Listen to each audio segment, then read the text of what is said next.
tag for the Sydney cart. We realized when we first got that thing, it came with a trailer, and that trailer was long ago transferred to somebody in Pinellas. I don't remember who. Largo PD's got it. Largo. Well, that had the asset tag on it. So we've been operating this Sydney cart without anything like that. So I just got to find some kind of a serial number on it, and then that paperwork will be done. I just got the packing slip for the new Sydney cart yesterday, but the shipper hasn't called me with a delivery date yet, but we're getting close. So okay, I will let you know. We'll certainly put that thing to use. It's still in good shape. I mean, they use it all the time. Yeah, I heard you put new batteries in it. Thank you. Yeah. And then I guess Jake is going to do the train the trainer with you. Yep. Yeah, there's a few of us, Christian Zara and myself, Jim Hartwell, and might as well put Riser on there too. We'll see. Yeah, George, I think we ought to include Emmett on that as well. He could train us all. He's the next generation, so. Indeed.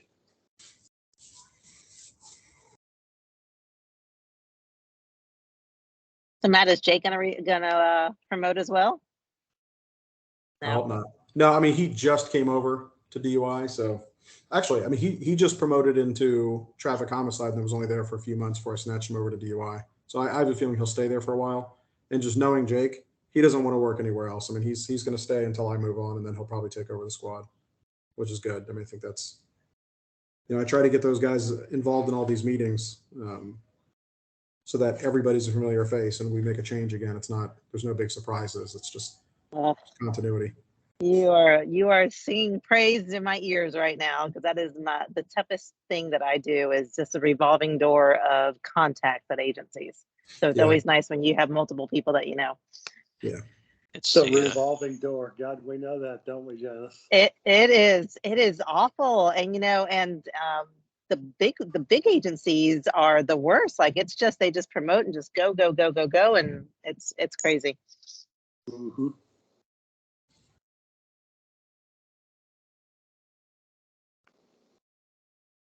It's funny, the officers on our DUI squad tend to go there and stay there forever. We've got a bunch of sergeants, but those guys, the officers have been there for a long time. I noticed when we did the outreach event with you guys that how old all the DUI enforcement officers are. I was thinking, man, these guys, they must not ever want to promote out of the unit. They're not old. They're experienced. We like the word experienced. They can't afford promotion is the problem, is that there's just so much overtime built into that assignment that unless they can get a supervisory spot on the DUI squad, they just don't want to run the risk of going into a detective spot somewhere and not having their overtime. And they take, those guys they're all pros. I mean, they're experts at it. So I think they take a lot of pride in that. They sure make my life easy.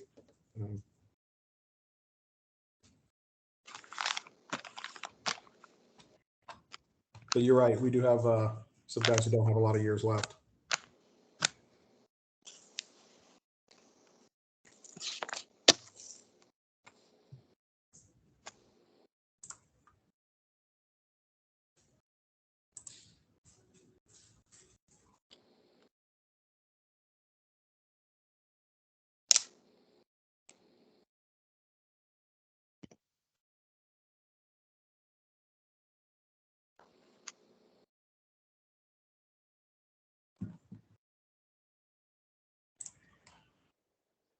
All right, good afternoon, everybody.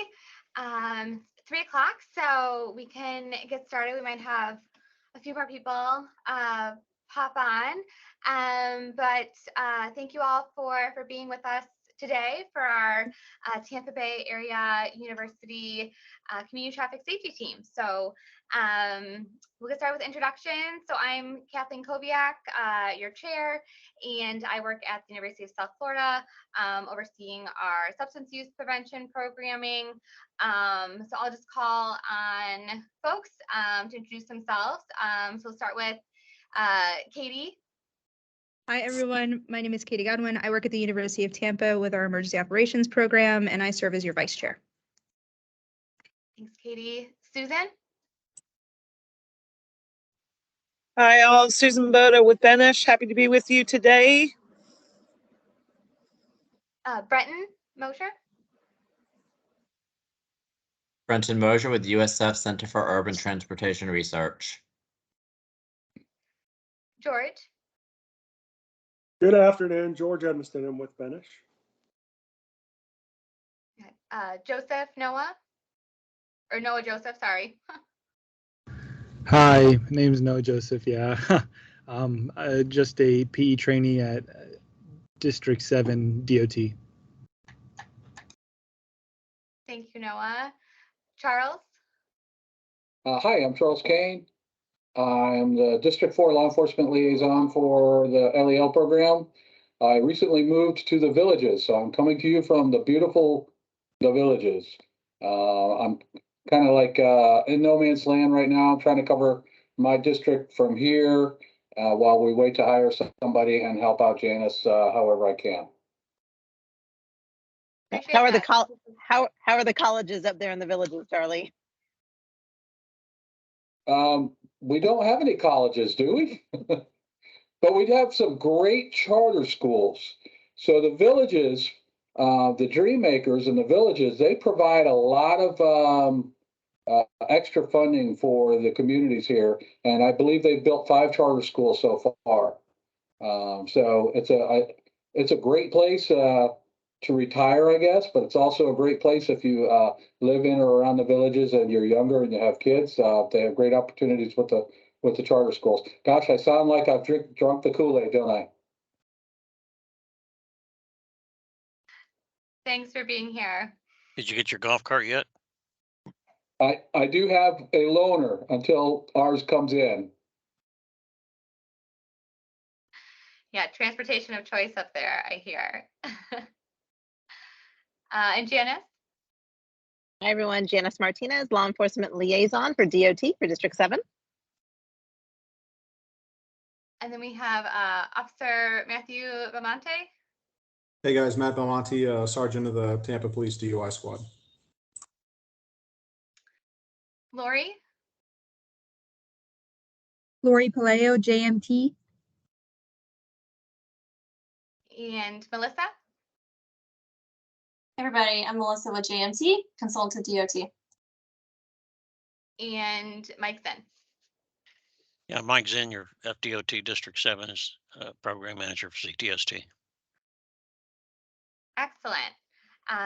Well, welcome again, everybody. So we'll start by going over our February minutes and reviewing those for approval. So Melissa, yes. We have one other person on the line, Miss Ellen Snelling. Oh, I missed. Sorry, Ellen. You That's must- okay, Melissa. It's Thanks, Ellen Snelling, Melissa. Tampa Sorry to miss Alcohol. you, Ellen. Sorry. Good. Tampa Alcohol Coalition. Thanks. Glad you could join us today. Did I miss anybody else? Okay. Excellent. So we'll go through the February minutes. And so if you just want to take a quick peek at those and let us know if there's anything that seems inaccurate or you want updating, or if they're good to approve.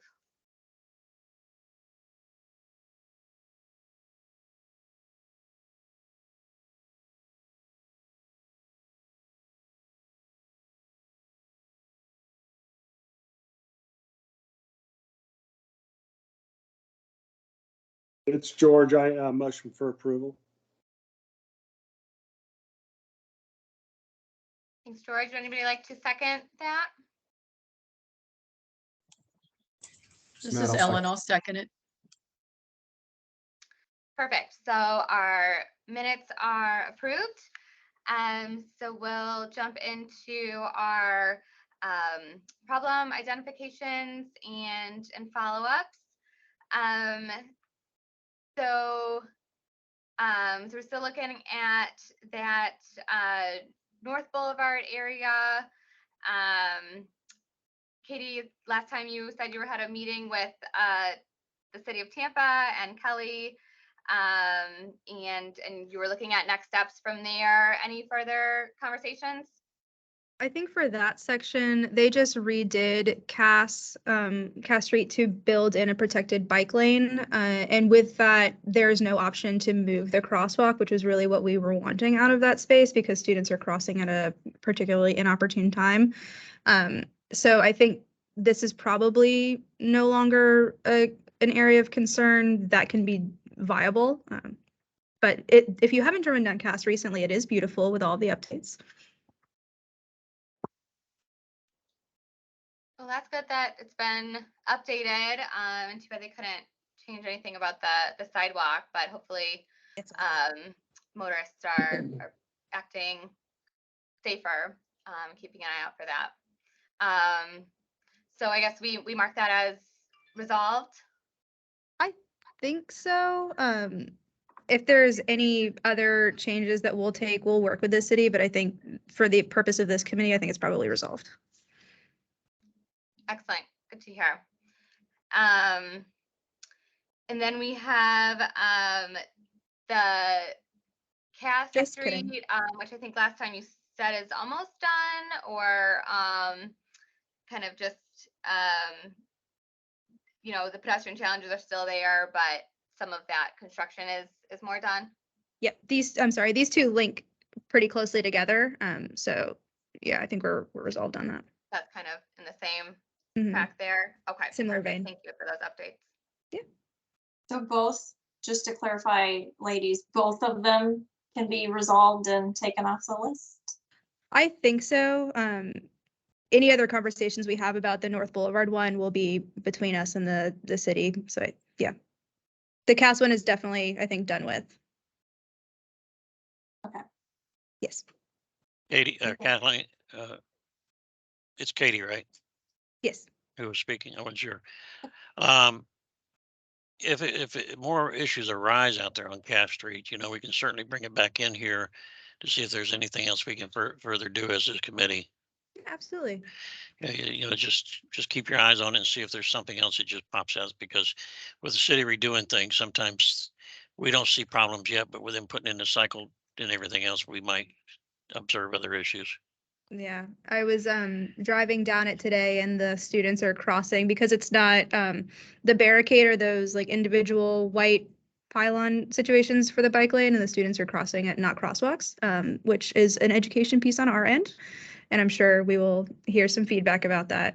But yeah, it'll be interesting to see how with the change in traffic patterns, what that means for us.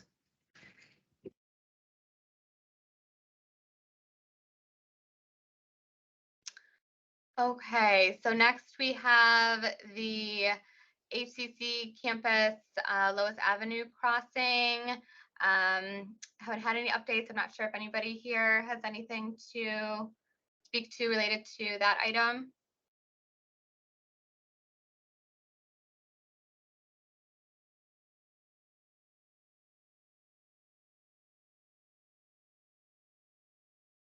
All right, doesn't sound like it. So we'll just leave that as is.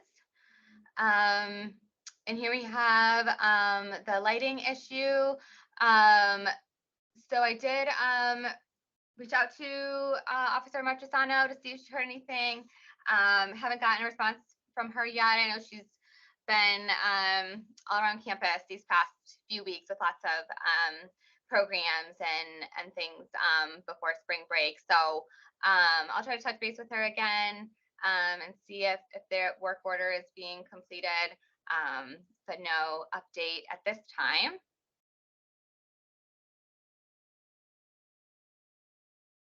And then same goes for that IQ apartment area.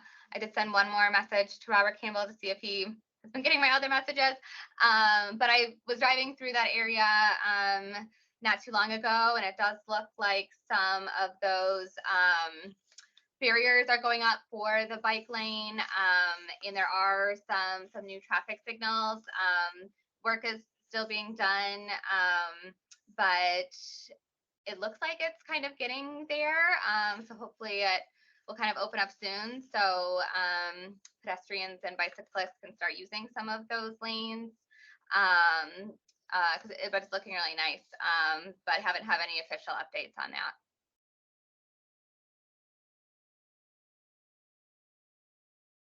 And then item 6, we have the Kennedy Boulevard at Willow Avenue and Delaware Avenue. Some rehab construction going on in that way, drainage issues. Any updates there? I don't have any from us. Yeah, I checked on with the construction. This is out of the limits of where they're going to be doing some rehab construction, so it's not coming down quite that far. So there's not much there FDOT can do about it. It is under their radar to see if they can find a fix, but they don't know yet. I haven't heard anymore. Okay, appreciate that. I could just keep it on the radar. And then I think that is it. Any new areas that we'd like to identify and bring forward to this group to discuss? I don't necessarily have a new one, but just to speak to something that was on the minutes from last month that was addressed between the meetings. Larissa from HCC Ybor campus had brought up some issues on Palm Avenue with speeders and some safety concerns for the pedestrian crossing. We sent Roy Paz out there. He's the traffic tip Tuesday Roy guy from Fox 13. He's one of our very active motor officers during the day to kind of monitor what kind of speeds we were seeing out there on Palm. Generally didn't have a lot of speeders. He stopped one at 46 miles an hour, but all the other cars were within 10 miles an hour of the speed limit. But we did notice that the flashing beacon for the pedestrian crossing wasn't working. They have one of those robust crossings with the flashing yellow lights. So Mike Zinn helped us out and connected us to William Porth with the city, and that was fixed on February 28th. So there's a functional illuminated crosswalk there again. Excellent. Appreciate that update and glad that beacon is operational now. So appreciate all your work on that. Any other updates or problem spaces that we want to discuss?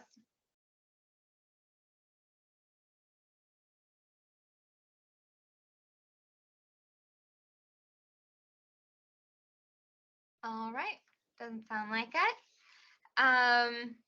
So we'll move into our activity reports. Start with law enforcement activity. Can toss it back to you. Matt, is there anything that you'd like to share in terms of law enforcement activity? Nothing major in addition to what we kind of just discussed. Our education enforcement grants are in full swing, so we've been active in the high schools. We were just approved for a new Sydney cart, which is a little DUI simulator go-kart on this present grant cycle. So we're going to transfer the one we acquired in 2016, which is still functional, over to George and his group. So that can continue to be active in education within the county outside the city. Great. Yeah, certainly appreciate it. And just for the record, that's going to USF Cutter, not George. So it's like a simulator, and what kind of spaces is that typically used or for what audiences?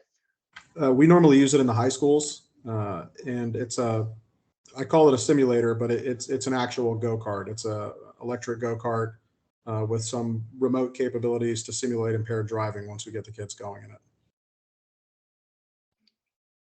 Excellent. I'm sure that's really effective, or at least a way to get the students engaged in that conversation. It's the biggest hit in every education. Sergeant, if we is it possible to use that outside of events besides high schools? We've used it Bucks training camp also. Yes. Okay, so as long as we got a good parking lot that can zip around in, right? I believe it can actually be used inside of a gym also. I mean, it's a pretty small Okay. footprint. Okay. Yeah.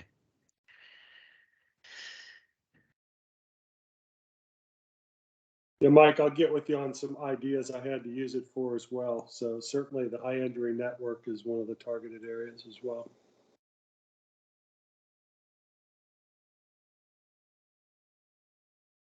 Great.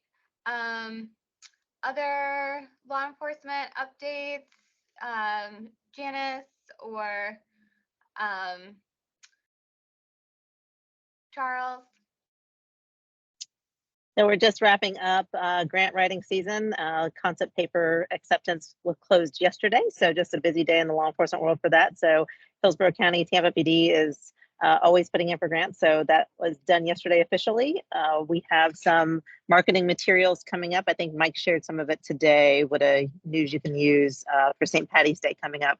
We don't collect any data for St. Patrick's Day, but there's a ton of resources that are out there as one of our bigger drinking holidays of the year.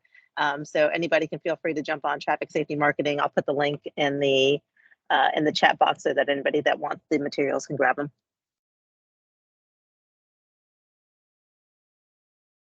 Thank you, Janice. That'd be great. Yeah, I know we're trying to do some safety outreach for St. Patrick's Day, which coincides with spring break and all of that too. So yep. Excellent. Other updates from the law enforcement side? Mike?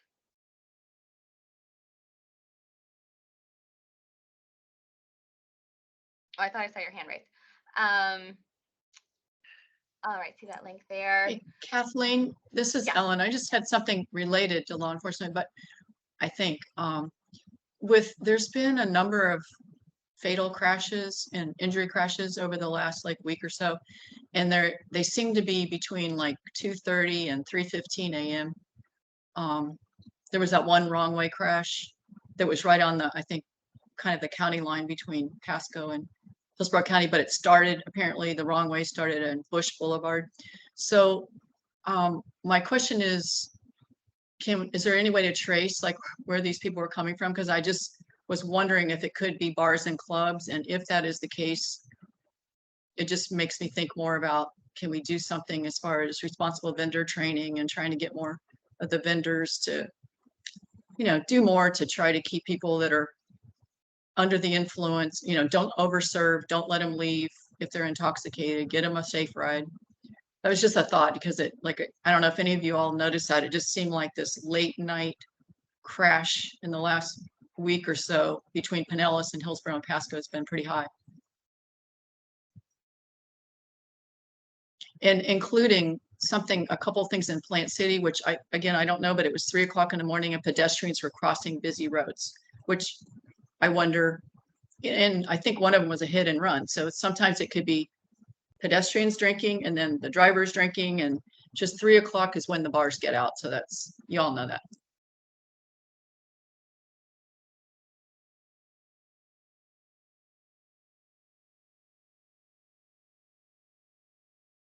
Yeah, I appreciate you bringing that up. Does anybody know if that's information that is ever tracked or recorded, kind of previous locations of drivers involved in these accidents and crashes? Not by the crash report. Yeah, I can tell you on our traffic homicide investigations, we always track the driver's path as far back as we can go. And if we can find the destinations, first we rely on them to cooperate with us to give us evidence to use against the driver. Then you move into the phase where you take whatever actions are appropriate against the bars, or work on education for the future. I know I had one on the Gandy Bridge last year, came from the Bad Monkey in Ybor. That was his last stop. I know there was one in the Howard Franklin last week that was being worked as a DUI manslaughter. So there is, it's not a surprise, but yeah, these are definitely cases involving alcohol.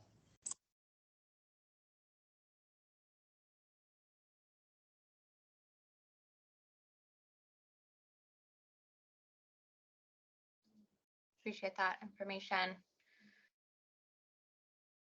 Let's see. Then we don't have any more law enforcement updates. We can see if there's any bike or pedestrian reports. Brenton, I don't know if you have anything to share from Cutter.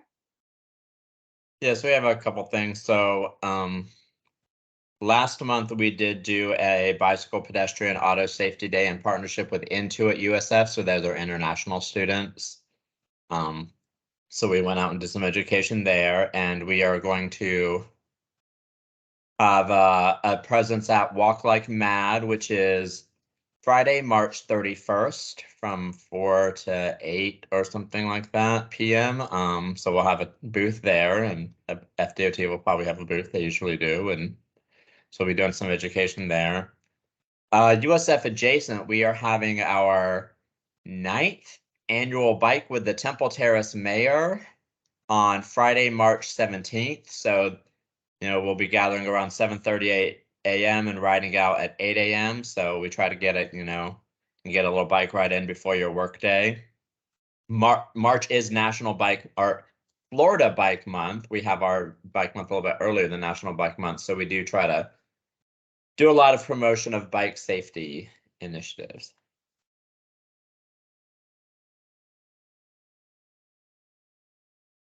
Appreciate that. Sounds like y'all are busy.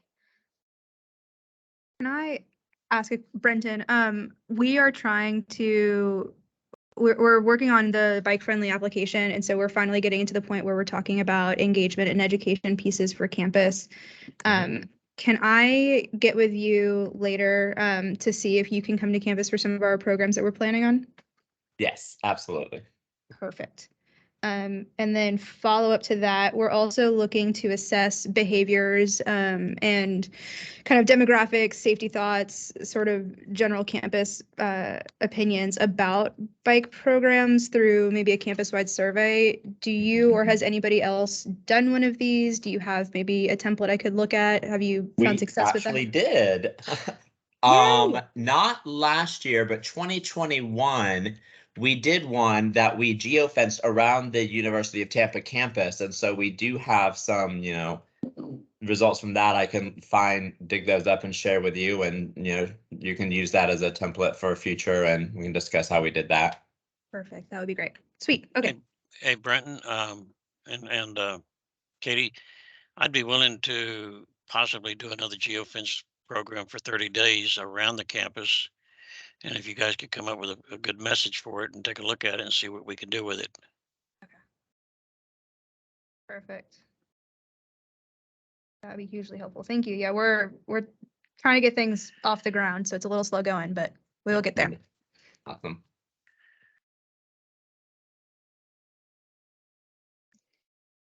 Excellent. Love that sharing of resources and information.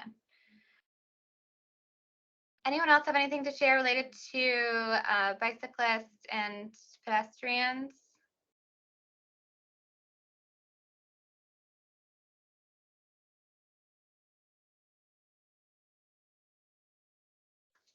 All righty. So for our fatal crash map that we have updated,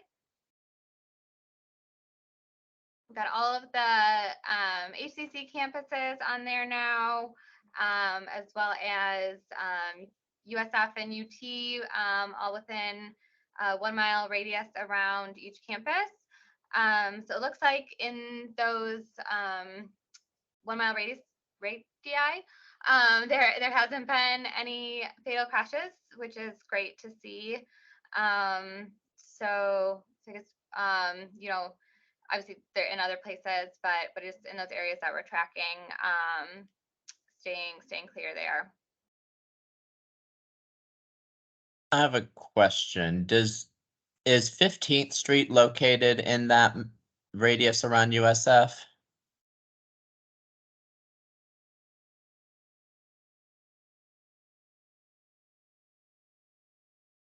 Looks like it's right at the border, maybe. Yeah, Lori, do you know that answer? We can find out, Brenton, and let you know. How about that? USF and FDOT just executed a new grant called the Hillsborough High Injury Network, and it's different locations around Hillsborough County that we're going to do deep dives in. And one of them is 15th Street between Fowler and Fletcher. And Julie Bond and I walked it yesterday and kind of made some notations about, the current conditions there. And, each corridor is going to have a different strategy that will need to be implemented. So it'll be kind of interesting.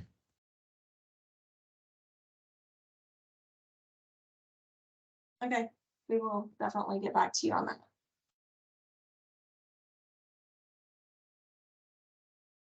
Sounds good. Any other questions or comments related to the maps and data we're collecting here.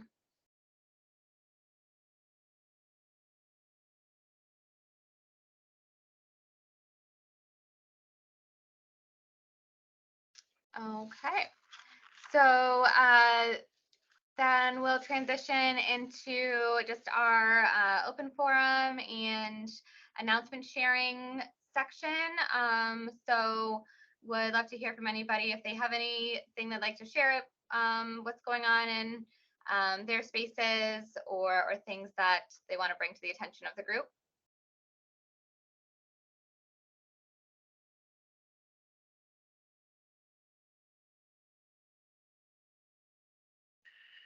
Yeah, I'll make a quickie here. It's official that we're going to be doing the mega CTST meeting.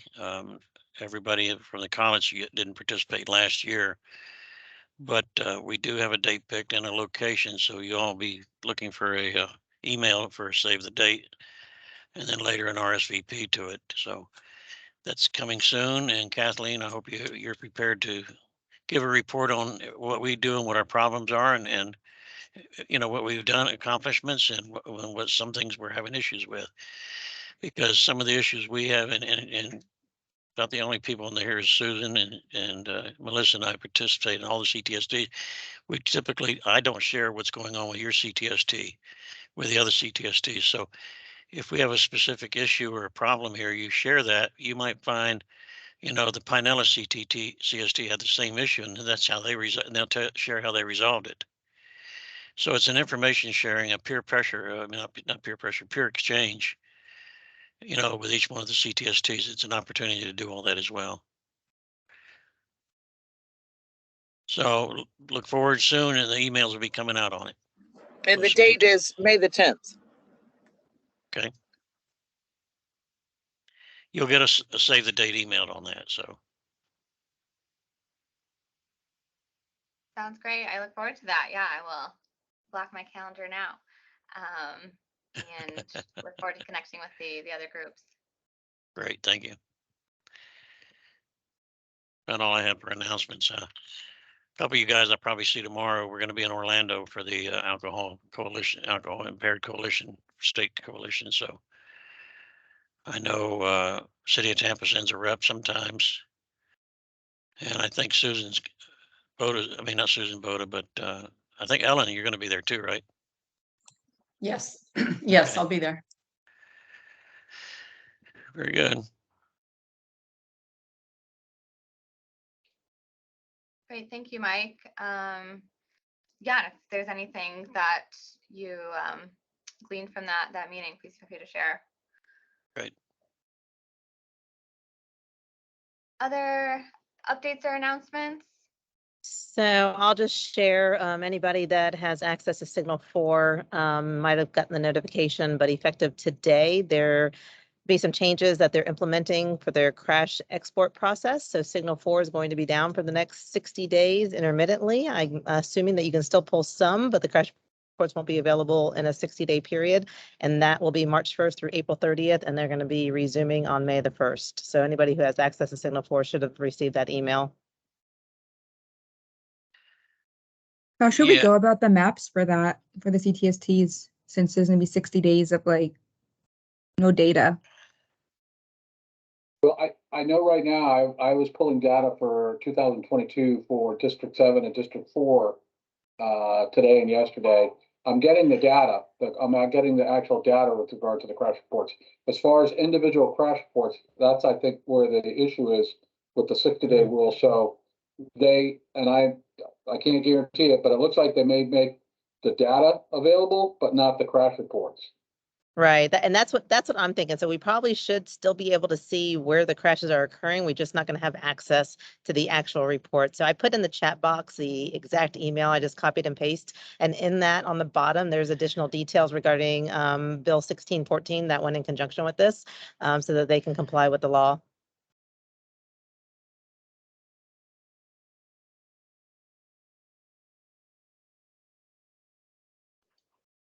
Thank you, Janice. Welcome. Other updates from folks? Announcements?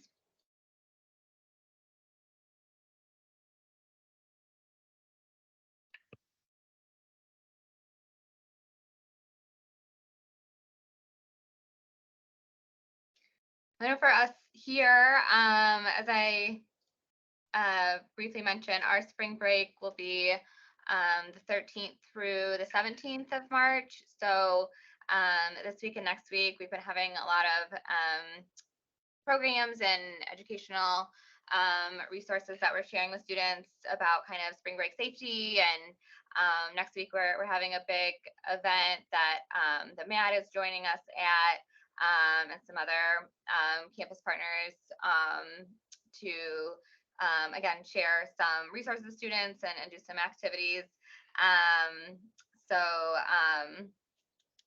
we'll hopefully get some safety education in the hands of students. I've also been getting a lot of requests from our fraternity and sorority life folks for some alcohol safety presentations. I think some of those might have been sanctioned. Some of them, I think, hopefully are a little bit more on the preventative side, but good that we're building up some more connections with those groups that are a little more high risk. But yeah, so just that's kind of what we've been up to.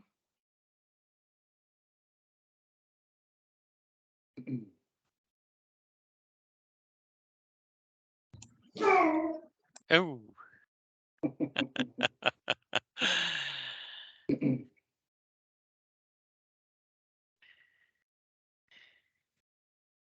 Anything else others would like to share with our group this afternoon?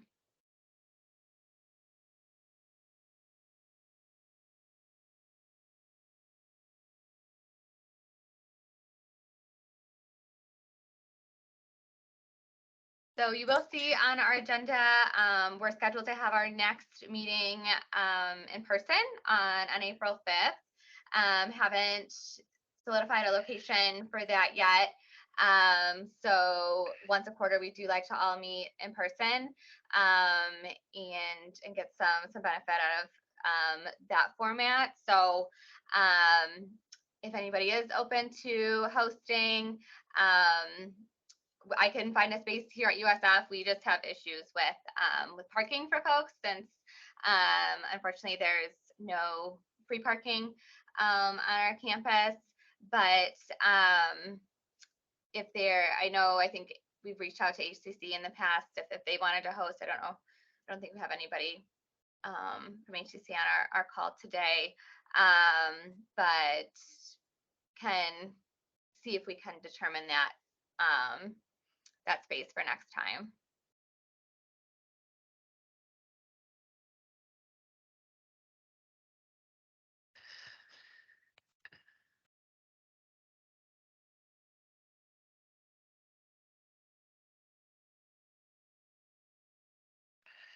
If it's an issue trying to find a location, let me know and we can get one of our rooms here. Appreciate that. Yeah, it's good to have that as a backup option in the FDOT office.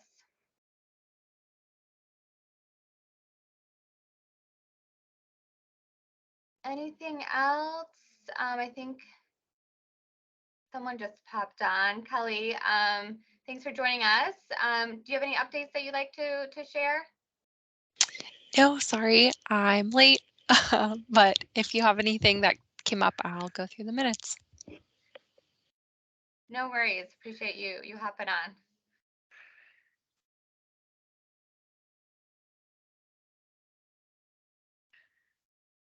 Kelly, I think one of the other concerns was over there at the ACC campus on Lois. We haven't had an update for a couple of times on that.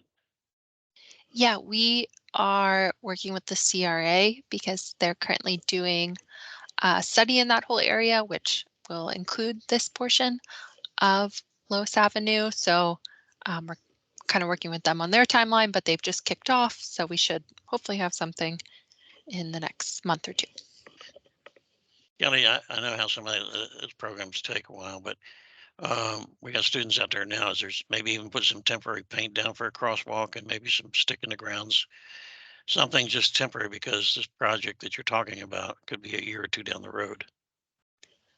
I don't think we have any curb ramps out there, so we would still need to fund and kind of work that through our process. So I'm not sure if we can just do only a sign and marking, but we are trying to explore ways to work with CRA to do it as quick as possible. Sure. Okay.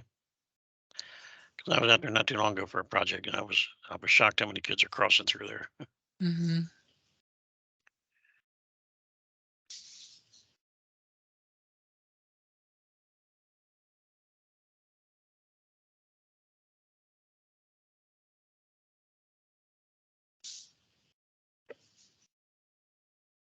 All right.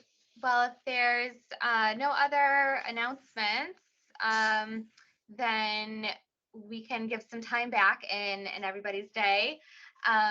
So feel free to follow up via email if anything does come up. And we'll send out that location when we have it solidified for April 5th at 3.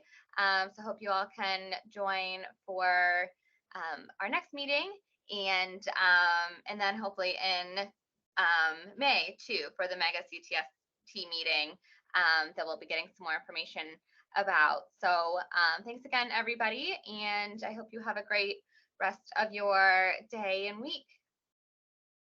Bye, everybody. Have a great week. Bye. Bye, guys.